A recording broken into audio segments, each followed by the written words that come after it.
Justin, are you hyped up and ready to go? Oh, you know I am. Awesome.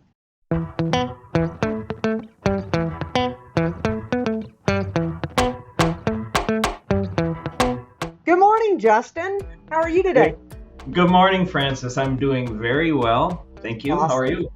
I'm great.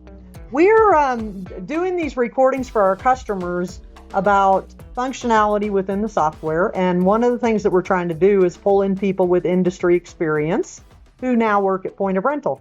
And so, Sure. Justin, I know that you have that. So, can you tell us real quick how many years of rental experience you have? Yes, I have 30 years of hands-on rental experience.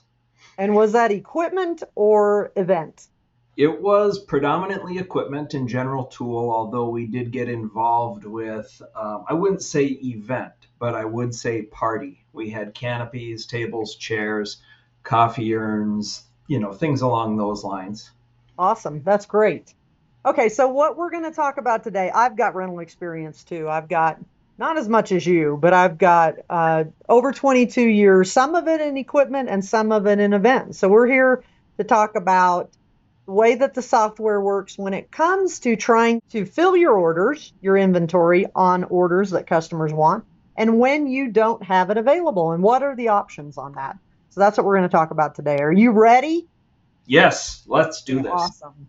All right. So specifically, we had instances all the time in the companies that I worked in where we might not have inventory and we would either transfer it from another location or we would, in my world, it was called re-rent. But Hmm. in point of rental world, we call it subrent. So you can call it whatever you want to, but that's where you are renting inventory to fulfill a customer's order from a vendor. Did you ever do that, Justin?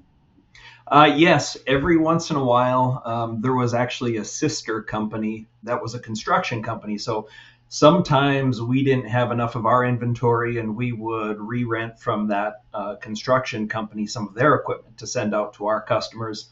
And every once in a while, there were things that they had that we did not have. So yeah, that was a thing. Whenever we're talking about subrental and whether or not we should, you can consider your other options, such as transferring inventory. You could consider buying additional fleet if it makes sense for you. All of these options are in the name of keeping your customers from going to your competitors. And as far as your customers are concerned, they ordered it from you and you provided it. It's as easy as that. Okay, awesome. We're going to add a link in this call that's going to give you the document on how to follow the process for a subrental. But the one thing that I wanted to show, and this is a testing environment, so it might show exactly what I want, which is bad data. Can you go over to the reports menu and pull up that subrental analysis report? So the Sure. way that it works is that when you follow the process on the subrentals, you are actually linking these two contracts, the customer contract to the subrental contract. And the importance of this is a few things. It's to show you whether you have made or lost money on your subrentals. And it's also to show you what are you having to subrent. Maybe you need to order additional inventory that you don't have enough of because you're having to subrent it.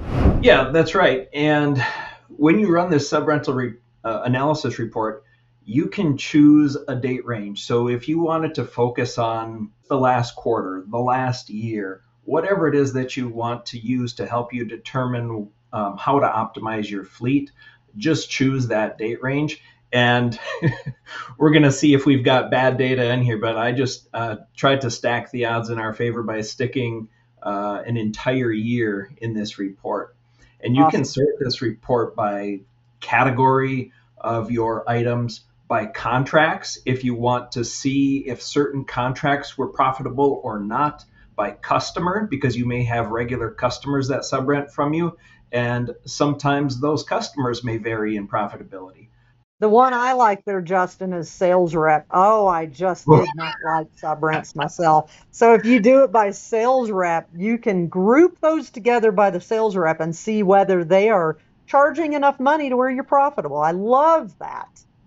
Exactly, because we all know that it can happen that some sales reps are the customer's best friend. Why?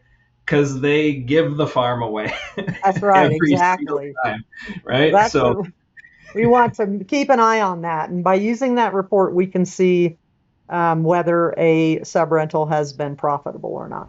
let's try that, sales rep. Okay, sounds good. All right, so take a look at this. I'm going to go to page Awesome. so we don't have to put on 2 or 3 pairs of glasses to There see you this. go. Look at that. So the nice thing Awesome. about this report is any losses are going to show in red and then profits will show in black. So you can see that there are plenty of times where particular subrentals actually cost us money. And we can dive into the details as to whether or not that was a good idea. Maybe it was part of a larger order. Maybe this was only 10% of one order, right? And it allowed us to get the rest of that order. But we can look at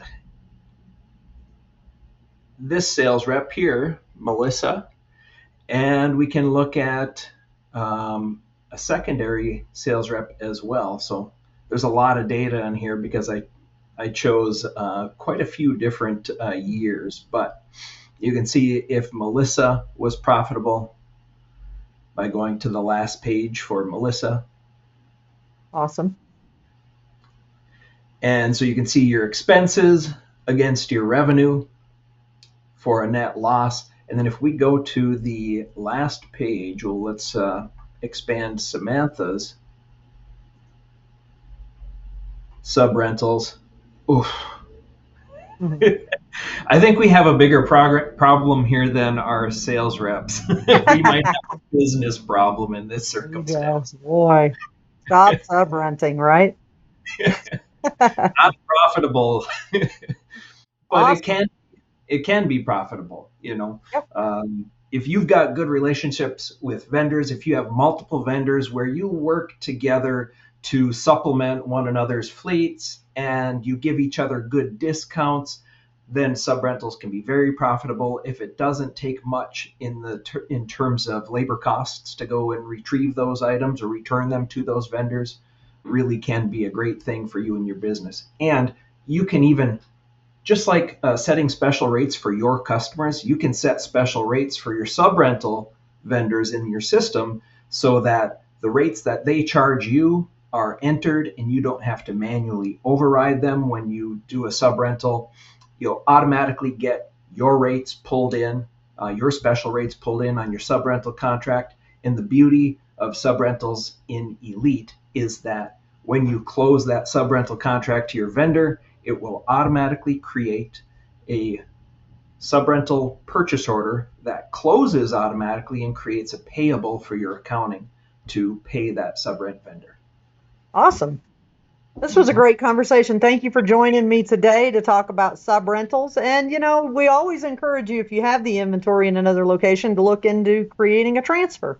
But thank you for joining us today. If you need more information on this, go over into that question mark on the top right, go to ULearn, search documents on it. There's Ask AI in there. If you just type in a question, it'll give you all sorts of options on what it thinks will help you with your query. And if you still need help, give us a call at Point of Rental Support. We're happy to help you guys. Thanks for joining us today. Thank you.